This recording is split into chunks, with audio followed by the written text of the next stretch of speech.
It's a clear January day west of Denver. In the red rocks where the mountains begin their climb, I struggle into a bunny suit. I did. I put my foot through the arm. Yeah, that's what they call them, the fashion fail clean room garb designed to keep the tiniest debris, even beard stubble, out of America's newest weather satellites. Even our electronics must be screened. Nothing we can bring in can transmit to prevent damage to the sophisticated tools on board what you're about to see. It's all worth it. My guide is Tim Gasparini, Lockheed Martin's VP for the G.O.E.S satellites in commercial space. And G.O.E.S will become the satellite looking over us, the new G.O.E.S. The satellite has two instruments that face the Earth that worry about terrestrial weather.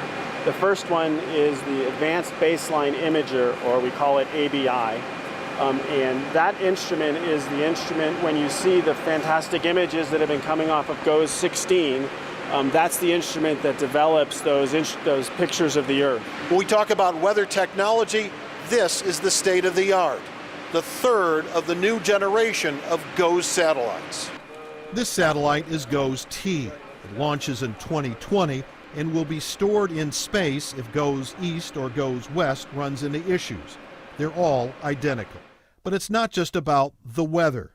Take a look at this image. Last summer, as the first G.O.E.S satellite roamed the country as part of its testing before taking up its permanent position as G.O.E.S East, it looked at western wildfires. You can see the outlines of eastern Washington, Idaho, Montana, and Wyoming. But these pictures are a combination of images of what you can see with your eyes, with temperature and light we can't see, called infrared. So the ABI has 16 what we call data channels, or different detectors to look at the Earth. And each one of those detectors is tuned to do something different. You know, it ended up being something where I was like, wow, this is going to be a game changer. Josh Clark is the fire weather meteorologist for the Washington Department of Natural Resources, the state's largest wildland fire department, and he's already using G.O.E.S data. This is a shot of the fires in California.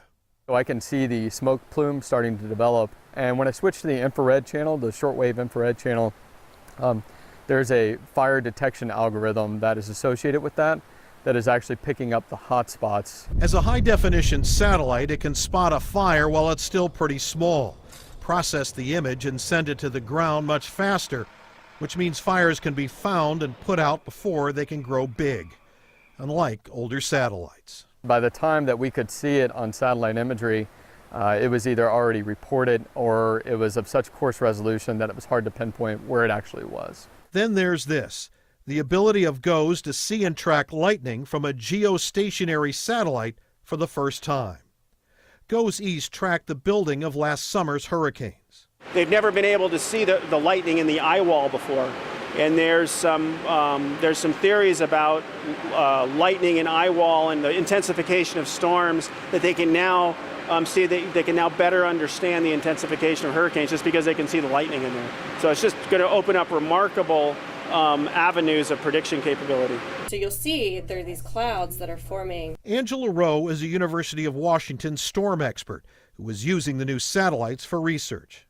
These images are not of the United States, but over Argentina, which has some of the world's craziest thunderstorm development, and the G.O.E.S East satellite can see Argentina. This fall, the UW will join in a large research project to learn lessons from these regular exploding storms. Then you can use that to understand changes you see in the lightning signatures and relate that to rapid development, intensification, or severe weather at a much faster timescale than we ever could before. It would give us information we haven't had before. Lynn McMurdy is working with Rowe on this big project called Relámpago, Spanish for lightning. The hope is this research will better help forecasters understand which storm characteristics will lead to the most violent weather. Oh, this is the storm that's going to make the tornado, not that one. So the lightning there may be a signature in that lightning information for that. In Washington, lightning is often a source for wildfires, and the east side of the state can see big thunderstorms. But further out to sea, the new G.O.E.S will be able to do something else in the infrared range. Sea storms develop out over the Pacific by analyzing water vapor at multiple altitudes, much like this goes east image over the southeastern U.S. If you can track this moisture convergence, do we see initiation and what other factors control that? So what signatures can we see in the satellite that can help us determine, first and foremost, where and when they'll initiate? The satellite that will become G.O.E.S was assembled and shipped to Cape Canaveral months ago.